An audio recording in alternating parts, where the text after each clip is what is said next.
намаки хитоӣ, мурчи куфташуда, тухми гашнич, зира, соя, равғани растанӣ тақрибан 150 грамм.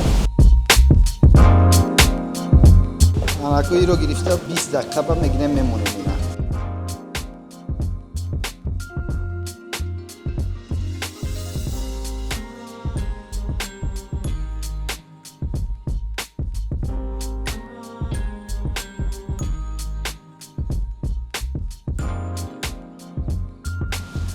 این نمک تگش نمک میمونیم که شتاب تگش نچسبد.